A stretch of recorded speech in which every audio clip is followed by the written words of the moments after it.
to bring the Saints record to 3-4. In beating Seattle, if there was any game that proves that the play in the NFL is mediocre, it was this one.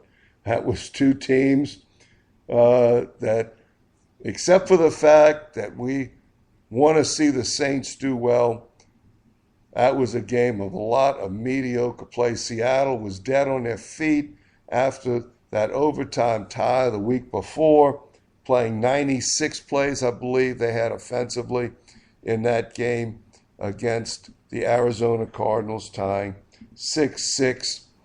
And so they were really fatigued after that particular game and the short week that they had with that.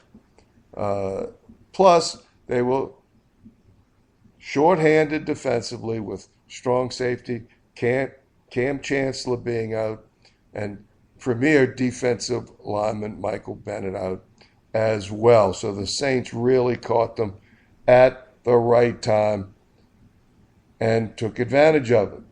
The Saints have played 4 teams so far that are solid playoff contenders. Oakland, of all teams, Atlanta, Kansas City, and Seattle.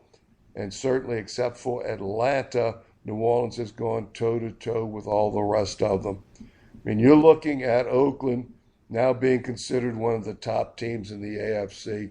Kansas City, certainly a solid playoff team in Seattle. Saints beating Seattle. Oakland, a pass interference call, giving them the break to help win the game. And Kansas City, where the Mark Ingram fumble led to that loss. So after New England, you have a bunch of mediocre teams throughout the league, and or even bad teams. I mean, you're looking at 4 teams who are really good right now. That could change, because remember, 2 weeks ago, we thought the Minnesota Vikings were really good, and now we don't think that much of them. But you're looking at the New England Patriots, obviously the best team in the league, the Dallas Cowboys and Atlanta Falcons. Those 3 are really solid teams. You're looking at the Browns, Jaguars, 49ers, and Bears, who are really on the bad end of the spectrum. And the other 25 teams really are just in a jumble where anybody can beat anybody from week to week. So 25 teams are just battling to stick their head above water. When you look back at the Seattle game, many encouraging things. Certainly the play of Michael Thompson was something that you could be excited about, especially against the corners that Seattle brings to the table. Excellent game by Michael. But the offensive line, because they're finally getting healthy, had a solid game, getting Tim Hightower over 100 yards rushing. Hightower taking over for Mark Ingram, who fumbled early in the game and had it returned for a score, and Mark did not return. And Tim Hightower took full advantage of his opportunity. Because when you look now at Teron Armstead getting healthier each week, even though he missed some practice time on Wednesday, which was yesterday, he did not practice with his knee injury that he's been battling the whole year. But Andrus Peat played his best game ever as a professional. And then you look at the veterans of Max Unger, Jari Evans, and Zach Strief. If those 5 can stay on the field, the Saints can contend for a winning season. I'm not going to go overboard and talk about playoffs. But the Saints can help their defense by keeping the ball away from the opposition and can play winning football, especially because it looks like the second half of the season is not against opponents that were as strong as the first half, even though that could change rapidly, as we found out, as we're finding out in the NFL. But the Saints overall ran 76 plays. Defense only had to be on the field for 54 plays. So that is a great credit to the Saints offense, and the Saints defense played much better football. They continue to improve as we go forward, as we're getting better play out of people who we need to get better play out of, like Vaughn Bell, the rookie, playing 100% of the plays on defense. Craig Robinson playing every snap, along with Cam Jordan and B.W. Webb, all playing 100% of the snaps. In fact, Vaughn Bell not only played the 54 defensive snaps, but also 15 special teams plays. So he was in for a total of 69 plays last Sunday. Ken Crowley was in for almost 100% of the plays, 53 out of the 54. But Jarris Byrd played 49 out of the 54 plays. He was in for 91% of the plays. And the Saints have pretty well established that when they go with 5 defensive backs, it's going to be with 3 safeties, with Kenny Vaccaro, Jarris Byrd, and Vaughn Bell. Bell and Byrd playing deep safety, Kenny Vaccaro playing, while it's considered a strong safety, that's really the nickelback position that he's able to play. Because the Saints being shorthanded cornerback-wise, doesn't make any sense with them to go with 3 corners in nickel. So that gets Kenny Vaccaro close to the line of scrimmage. It gives Jarris Byrd and Vaughn Bell the opportunity to play the deep part of the field. And except for a big missed tackle on the last drive by Jarris Byrd, Byrd was very active in the tackling department as well. So the Saints defense is shaping up with improved play once again by the Mike linebacker, Craig Robinson. You're seeing Nate Stupar contributing on defense, 36 plays at the weak side linebacker, sharing some time with Donnell Ellaby. Good to see Donnell Ellaby in the game at 34 snaps. So that's 52 of the 54 where, 36 plays from Stupar. So that takes care of the 54 plays. One or the other was in there, but Stupar was also in there for 22 special teams plays. So he was in for 58 plays.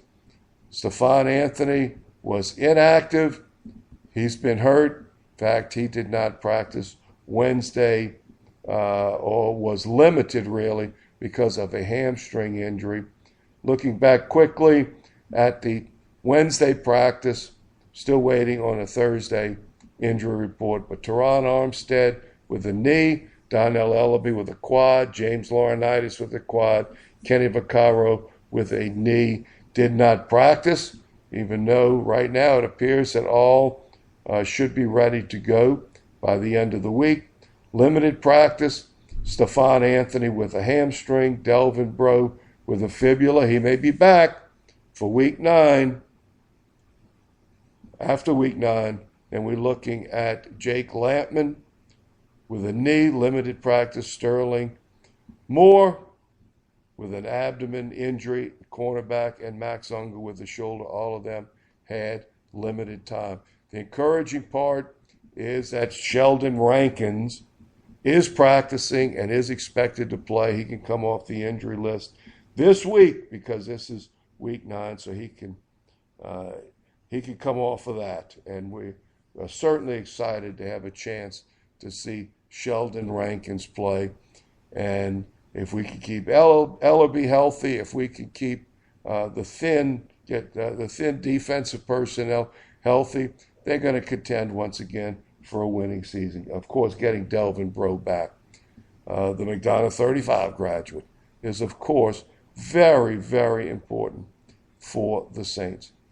In a quick look ahead to the San Francisco 49ers, they have certainly been struggling after they got off to a great start against the LA Rams in week 1. They have really been struggling after that, especially in stopping the run. And in the NFL, if you can't stop the run, you can't stop anything. And so they've had a lot of difficulty. It looks like the pass defense is pretty good for the 49ers, but that's because they're so bad at stopping the run that teams don't throw the ball as much against the 49ers as they do against other teams. In fact, San Francisco has given up a whole string of 100-yard rushers this week, and it will be interesting to see Whether Tim Hightower can take advantage of that once again is Mark Ingram going to come up off the mat as we fully expect him to do. Mark Ingram is a good teammate, a good football player. He just has to, as we've illustrated several times before, he's got to demonstrate better ball security technique than he has in the past. And we know that mentally he'll bounce back. Now we've got to see whether his fundamentals are going to improve. Because if you leave the ball on the ground as a running back, you can't go in the game. Here's an interesting statistic that in 6 consecutive games, the last 6 consecutive games against the 49ers, you have had a 100-yard rusher against them. Tampa Bay's Jaquiz Rodgers, Buffalo's LaShawn McCoy, Carolina's Fozzie Whitaker, Seattle's Kristen Michael, Dallas's Ezekiel Elliott, and Arizona's David Johnson all have run for 100 yards in consecutive weeks against the 49ers. It's going to be important to see how the Saints continue to improve their running game, because when that happens, the defense is better off, the whole football team is better off because of it, and now Drew Brees can pick and choose how to attack the opposition. Tonight on Thursday Night Football, Atlanta and Tampa Bay. Atlanta's 5-3 now. Tampa Bay's 3-4, same as the Saints. Things could really tighten up with Carolina bringing up the rear. Things could really tighten up with a Tampa Bay win over Atlanta. So the NFC South is demonstrating exactly what the rest of the league is right. A lot of mediocre team play. Great individual players, better individual players than we've ever had in the NFL. But when you get right down to it, one of the reasons that viewership is down is that the overall team play is mediocre in the NFL. One last look back at Seattle. Isn't it interesting that Russell Wilson did not target Jimmy Graham on the last play of the game from the 10-yard line? Jimmy Graham certainly has not played as well, or has not been utilized as well by the Seahawks as he was by the Saints. And just amazing how he was not targeted on that last play when the Seahawks needed a touchdown. So once again, the Saints, congratulations, winning 3 of 4, going to San Francisco. The Saints have got to continue to build. They can't just think they could show up and mail it in and come away with a win against the 49ers, because the Saints have got to improve as a team. And the only way that you can improve as a football team is to put your best effort forward every single week. So, looking forward to seeing how the Saints take advantage of the good success they have had lately and whether they can put it together against the 49ers. Run the football, run the football, run the football. And that's how you're going to get it done against the 49ers.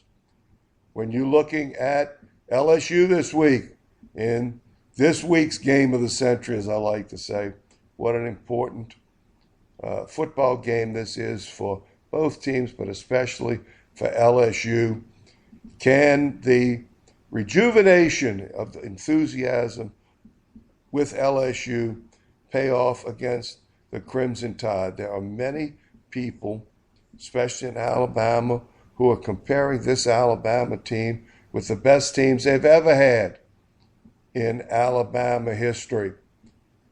And LSU, coming off 3 impressive victories, are going to have to really be at their best. Is the emphasis on playing things a little more open on offense and the health of Leonard Fournette, is that going to give LSU the chance to upset Alabama? And make no mistake about it, for LSU to beat Alabama is going to take a Herculean